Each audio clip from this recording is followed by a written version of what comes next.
Alhamdulillah, asyhadu an la ilaha illallah wahdahu la syarika lah wa asyhadu anna Muhammadan abduhu wa rasuluh. Amma ba'd. Kita masih berada pada bulan Zulhijjah, bulan haji. Saudara-saudara kita sedang melaksanakan ibadah haji ke Baitullah. Kita akan mengkaji asal usul ibadah haji, sehingga kita mengetahui dari mana asal ibadah haji dan bagaimana perjalanan ibadah haji dari mulai awal sampai dengan akhir.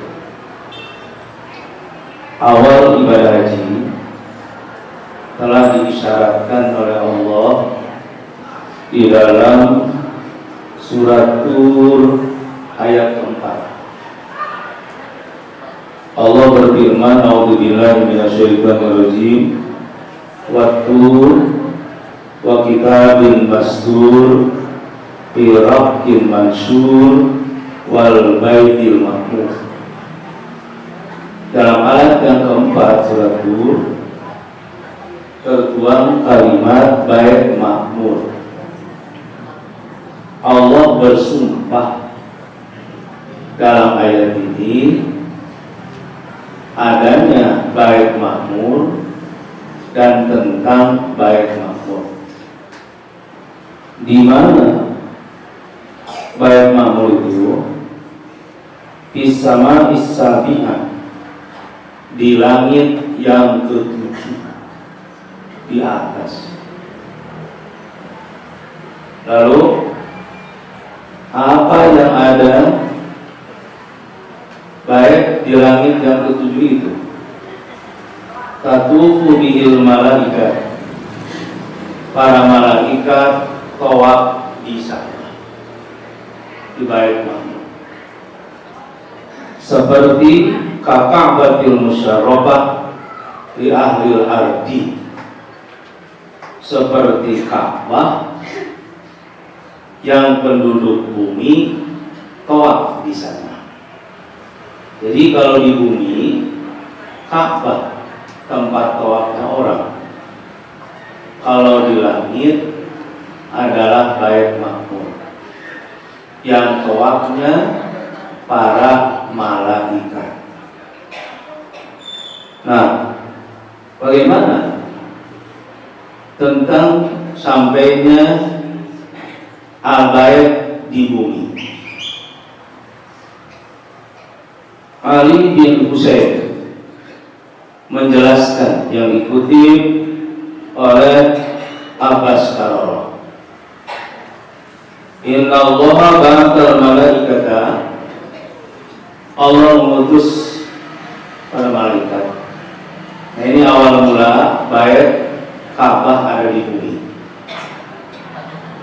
Lalu Allah berfirman kepada para malaikat itu, "Ibnau li baitan fil ardi bimithali." Bangunlah di bumi bait seperti yang ada di langit yang ketujuh. Di bumi belum ada orang, kosong. Yang menempati bumi dulu yang pertama adalah Abul Jan. Allah menyuruh malaikat untuk membangun al-bait di bumi. Di bumi belum ada manusia. Lalu Famarallahu man fil ardi min khalqihi ayyatuka bihadzal bait kama yatuku as-samai bi baitil ma'mur. Allah akan menyuruh kepada penduduk bumi untuk tawaf di al-bait seperti penghuni langit tawaf di bait makmur. Maka malaikat melaksanakan perintah Allah, turun ke bumi lalu membangun al-bait. Di mana al-bait yang dibangun oleh malaikat itu? Itulah yang sekarang ada di kota Mekah. Karena itu berbahagialah saudara kita dapat pergi ke al-bait yang usianya kuno, ada sebelum manusia ada. Karenanya kalau diawali dengan sejarah, kita ibadah haji ke Baitullah, melihat al-bait, mata menangis. Oh, ini tempat dulu yang kuno dibangun oleh para malaikat. Nah, tempat yang dibangun oleh malaikat itu yang disebut al-bait dijelaskan Allah di dalam Al-Quran. Surat Al-Imran ayat 96. Inna awwala baitin wudi'a lin-nas lalladzi bi Makkah mubarakan wa hudan lil alamin. Ayat ini menunjukkan bahwa awal baitin kana fil ardi, yaitu bait yang pertama ada di bumi, itu yang ada di Makkah sekarang. Quran menunjukkan, atau awal baitin wudi'a lin-nas lil ibadah, tempat yang pertama dibangun untuk beribadah, itulah bait yang ada di Makkah. Nah, tempat bait yang ada di Makkah itu dijelaskan Allah dalam surat Al-Maidah juga ayat 97. Ja'alallahu al-Ka'bata baital harama qiyaman linnas. Allah menjadikan Ka'bah, bait yang haram, qiyaman linnas, sebagai qiyam bagi manusia. Qiyam diterjemahkan oleh Al-Baskaroro, yaitu lidinihim, untuk menegakkan agama mereka, liwijahatihim, untuk arah mereka, liamanihim, untuk keamanan mereka, qiyam linnas. Namun ada sesuatu hal yang sangat-sangat menarik yang orang Barat juga mengatakan demikian. Mujahid menjelaskan dan dikutip oleh Abbas Karoro, Allahu mawdi'a hadzal bait qabla an yakhluqa syai'an minal ardi. Allah menciptakan tempat al-bait itu sebelum Allah menciptakan sesuatu di bumi ini. Jadi sebelum bumi ini dibuat, tempat Ka'bah itu yang dibuat oleh Allah. Menurut Mujahid, jadi tempat Ka'bah itu titik bumi. Tempat Ka'bah itu bujana bumi, qiyam linnas. Begitu Mujahid mengatakan. Makanya titik bumi, bujal bumi, awal bumi diciptakan, itulah yang ada di Ka'bah, qiyam linnas. Abbas Karoro mengutip pandangan Mujahid. Malaikat yang disuruh Allah untuk membangun al-bait itu titiknya di sana. Tuh, titiknya di titik bumi. Kemudian selesai malaikat membangun al-bait, lalu ibadah haji. Malaikat ibadah haji.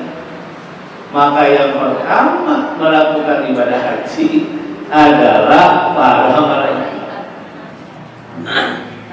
Tidak ada orang bumi. Nah, bagaimana malaikat melaksanakan ibadah hajinya?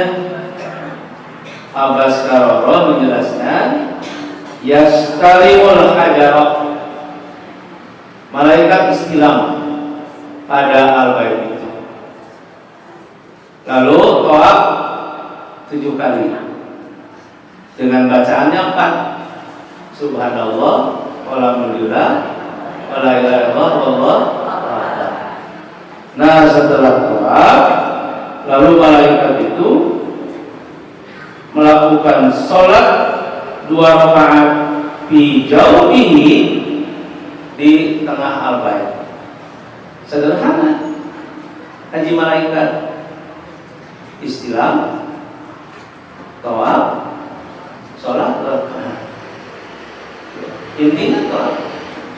Jadi malaikat melaksanakan ibadah haji. Makanya tidak di awal pada masa Muhammad pun malaikat masih berhaji. Ketika sahabat melihat debu yang hitam, maka sahabat bertanya kepada Rasulullah, "Ma gubar?" Apa debu ini? Debu itu ialah karena malaikat sedang tawaf. Sehingga dengan tawafnya malaikat, debu-debu itu menjadi hitam.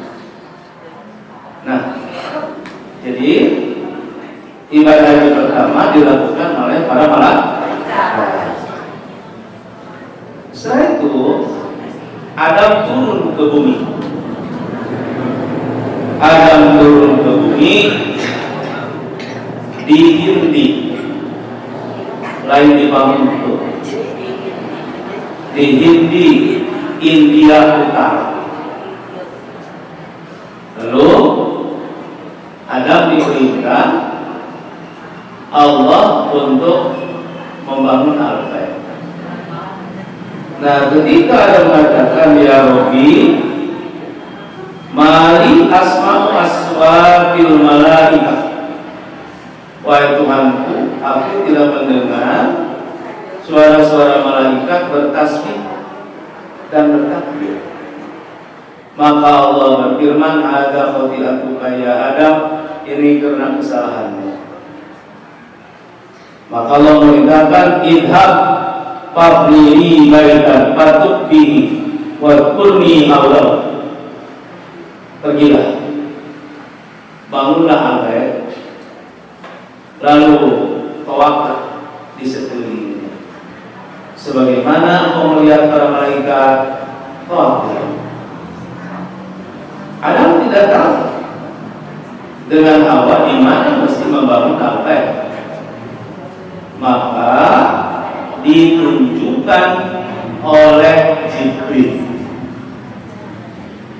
Nah, ternyata membangun al-bait itu di tempat al-bait yang dibangun oleh malaikat. Selesai ada membangun al-bait, para malaikat meminta Adam untuk melakukan Nabi itu melakukan ibadah. Jadi Nabi Musa melakukan ibadah haji, Nabi Isa juga melakukan ibadah haji, kecuali pas tahun dan zaman Nabi Salih. Nah, sekarang dari Nabi Isa, ini Bu, ini yang harus klik di sini. Dari Nabi Isa sampai dengan zaman Nabi Muhammad, waktu panjang tuh. Panjang. Nabi Isa wafat usia 33 tahun. 33 tahun Nabi Isa wafat. Muhammad Rasulullah diutus menjadi Nabi dan Rasul tahun ke-610 Masehi.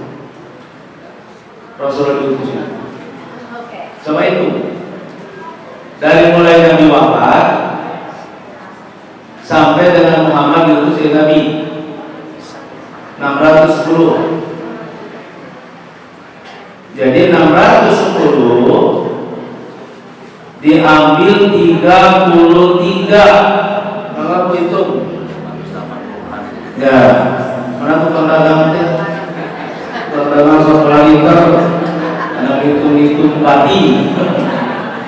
Nah, itu 597 tahun. Jangan lupa di zaman Nabi Isa kepada Nabi Isa wafat 33 tahun. Lalu Nabi diutus tahun 610, itu 597.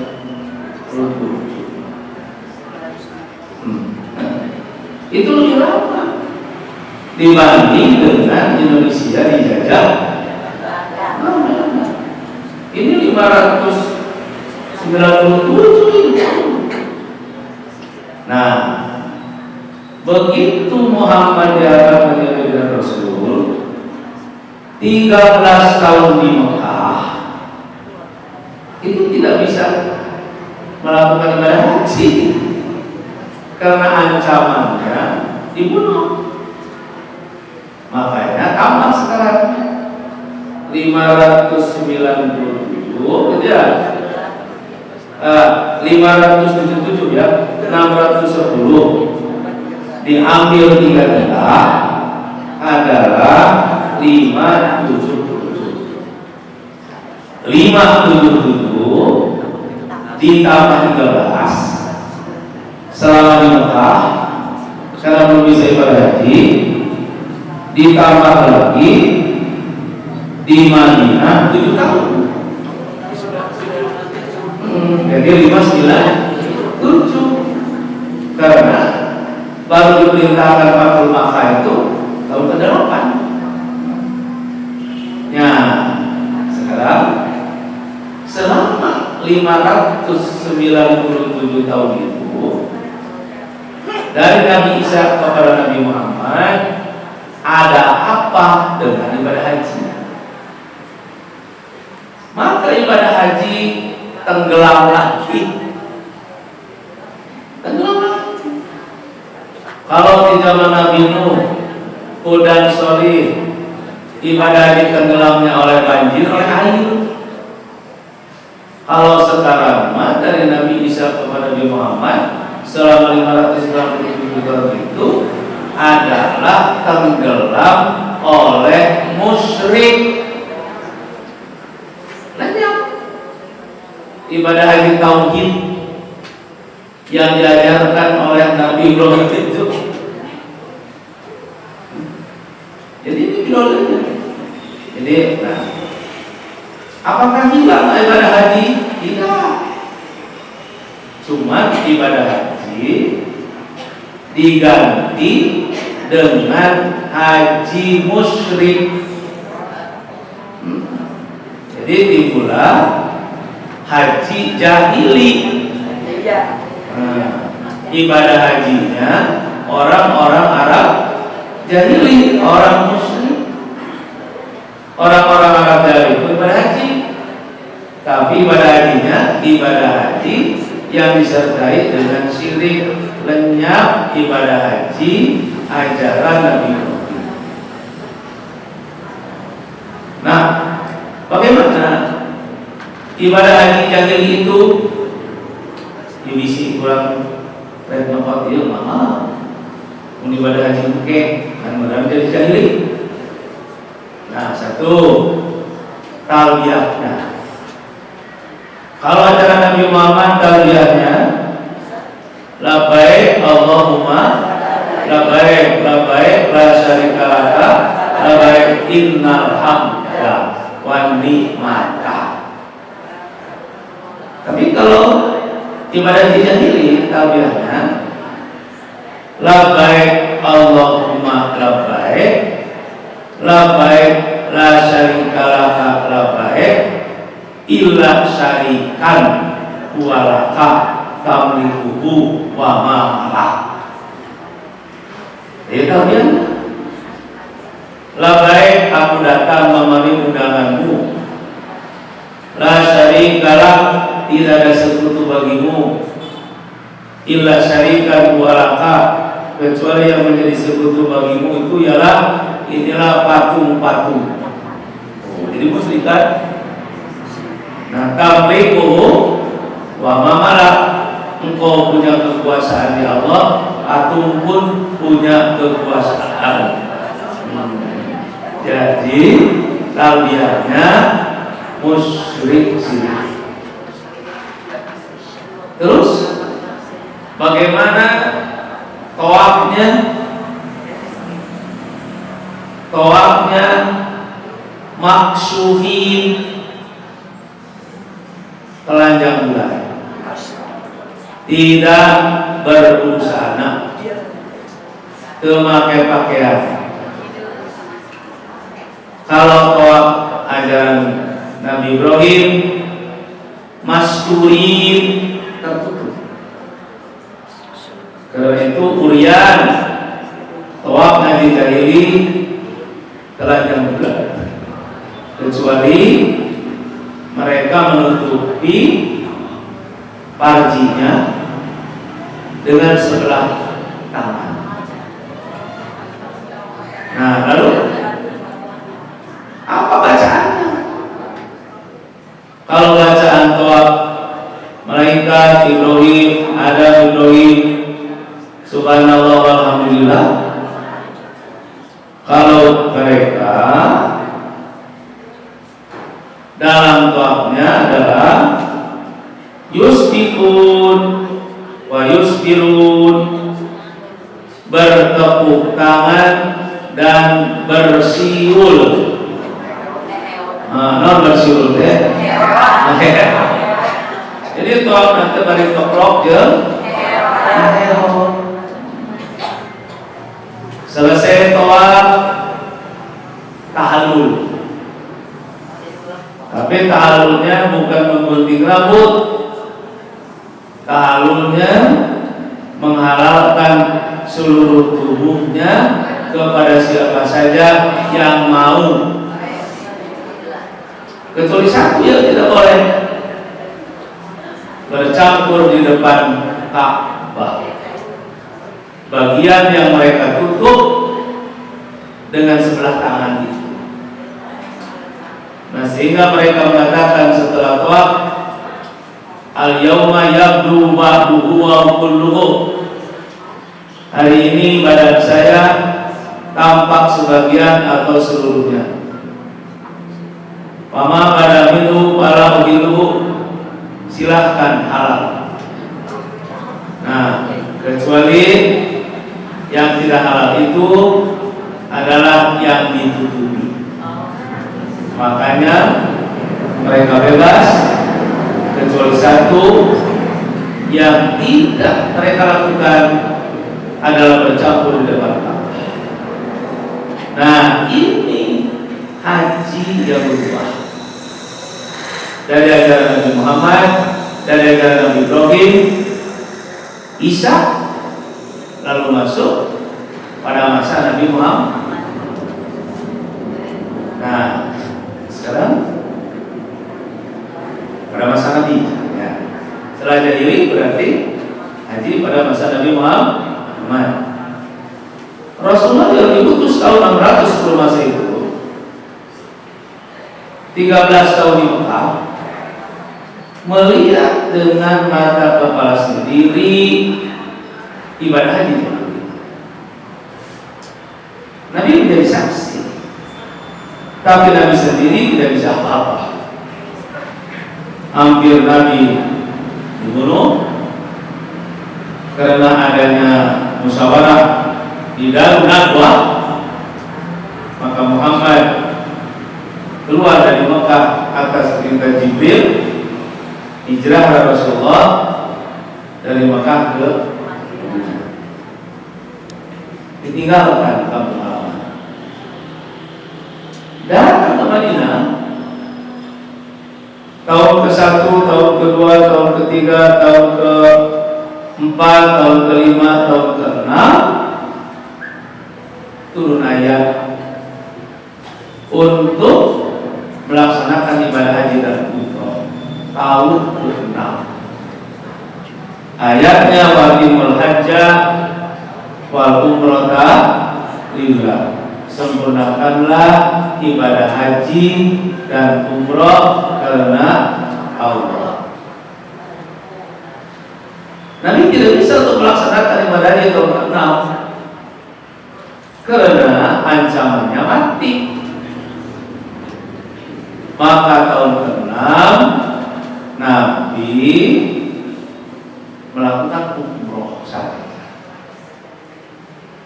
Begitu Nabi dan para sahabat akan melaksanakan umroh ke Mekah, di tengah jalan dihadang oleh orang-orang Quraisy, yaitu di Hudaybiyah. Hanya sampai ke Hudaybiyah, Nabi tidak bisa masuk Mekah. Maka Rasulullah dalam umrahnya dia tahallul di Hudaybiyah. Jadi dia tidak masuk Mekah. Dalam umrahnya tidak tawaf lagi Nabi teh. Dan karena baru itu sampai ke Hudaybiyah, dicegah lalu Nabi tahallul di Hudaybiyah. Inilah umroh Nabi pertama, yaitu umroh Hudaybiyah. Rasulullah berjanji, bersepakat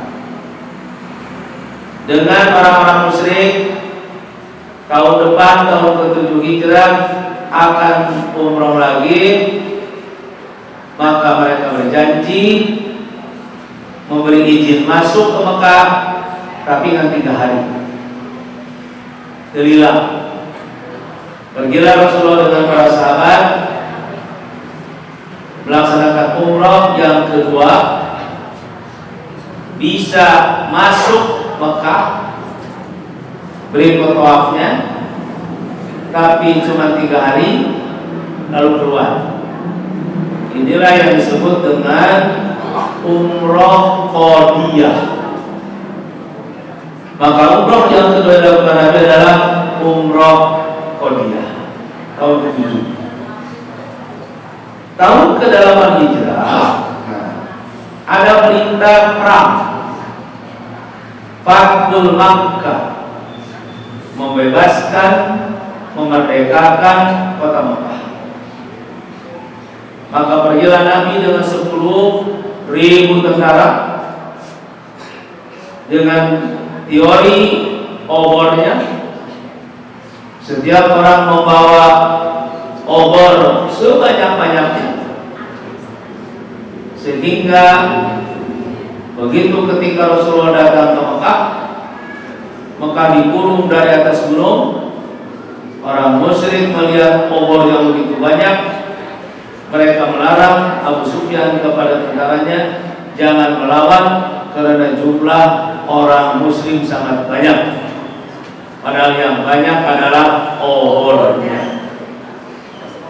Begitu turun ke Mekah tanpa ada perlawanan, maka Mekah dikuasai tahun ke-8 Hijrah.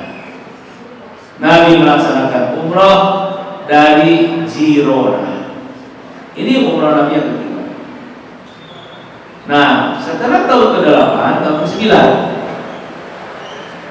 orang masuk Islam berduyun-duyun. Mekah sudah dikuasai. Maka mulailah ibadah haji. Jadi ibadah haji dilakukan pada masa Nabi tahun ke-8. Ya. Kalau umrohnya tahun ke-6. Siapa yang pertama melakukan ibadah haji pada tahun ke-8 itu? Bukan Rasul, tapi para sahabat. Yang amirul hajnya Abu Bakar. Umar juga pergi ibadah haji. Nah, karena para sahabat yang pertama melakukan ibadah haji, maka Nabi memberikan bekal kepada para sahabat yang disebut dengan tajawud. Antara lain bekal Nabi adalah kepada para sahabat itu ja'alallahu taqwa zadaka. Semoga Allah menjadikan takwa bekal bagimu. Wa ghafara dzanbaka, dan Allah mengampuni dosamu. Wa yassara lakal khaira haitsu ma kunta, dan semoga Allah memudahkan kalian kemana saja kalian ada nanti dalam ibadah haji. Nah, ini bakal Nabi. Karena itu dalam Al-Quran ada fatazawwadu, berbekal. Lalu Umar bin Khattab yang akan pergi bersama Abu Bakar itu, dia juga datang kepada Nabi khusus, ini mau Umar, zawidni ya Rasulullah, kata Umar, bekali aku untuk pergi pada haji. Itu tahun 9. Maka Rasulullah membekali, zawadakallah, semoga Allah memberikan bekal bagimu, yaitu at-taqwa, dengan bertakwa. Tapi Umar mengatakan zidni biabi anta wa ummi, tambah lagi wa Rasulullah bekalnya. Maka ditambah oleh Rasulullah bekalnya, wa ghafara dzanbaka, semoga Allah mengampunimu. Zidni, tambah lagi bekalnya. Yang akan pergi pada ini Umar minta bekal kepada Rasul yang belum pergi. Maka Rasul menambah lagi adalah wa yassara lakal khaira haitsu ma kunta, semoga Allah memudahkan engkau kepada kebaikan di mana saja berada. Tapi Rasul mengatakan, wala tansani bidu'aika ya akhi, wahai Umar, jika kamu sudah sampai ke Mekah, jangan lupa doakan aku bisa ibadah haji. Hebat ya, Rasul minta didoakan kepada Umar agar Rasul bisa ibadah haji. Padahal masa mungkin Rasul tidak ibadah haji. Ini adalah satu pelajaran bagi kita boleh meminta doa kepada orang yang pergi ibadah haji agar mereka mendoakan kita bisa ibadah haji seperti Nabi, wala tansani bidu'aika ya akhi. Nah, masuk tahun ke-10, nah Rasulullah baru melakukan ibadah haji. Tahun ke-11-nya Rasulullah wafat. Maka ibadah haji Rasulullah itu selama usianya berapa kali? 1 kali. Umrohnya berapa kali? 4 kali. Umroh Hudaybiyah, umroh Qadiyah, umroh Jirona, dan umroh beserta hajinya. Walal akhiratu khairul laka minal ula. Nah, karena itu pada ayat yang ketiganya dalam surat An-Nasr dijelaskan, fasabbih bihamdi rabbik wastaghfirhu innahu kana. Nah, Rasul menjelaskan, turun ayat yang ketiga ini memberitahukan bahwa ma'arahu illa hudura ajali. Aku tidak melihat dengan turunnya ayat ini kecuali ajalku sebentar lagi akan datang. Tugas sudah selesai. Maka turunlah setelah surat itu di Mina, al-yauma akmaltu lakum dinakum wa atmamtu alaikum nikmati wa raditu lakumul islama dinan. Setelah turun Al-Maidah ayat 3, usia Nabi hanya tinggal 80 hari. Setelah Al-Maidah ayat 3 turun An-Nisa 178. Yas'alunaka qulillah yuktikum bil kalam. Usia Nabi tinggal 50 hari. Terus kurangan. Nah, kemudian turun At-Taubah 128, yaitu laqad ja'akum rasulun min anfusikum azizun 'alaih.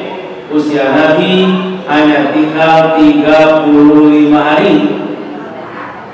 Lalu turunlah ayat yang terakhir, dan tidak ada ayat lain yang turun setelah itu kecuali itu yang paling akhir. Al-Baqarah 281. Wattaqu yauman turja'una ilallah, yang menjelaskan bahwa kalian akan pulang ke Allah. Pas kalau ayat terakhir berkaitan dengan orang mati pulang ke Allah. Setelah turun ayat ini, maka usia Nabi hanya 20 hari lagi, dan tidak turun lagi ayat 20 hari.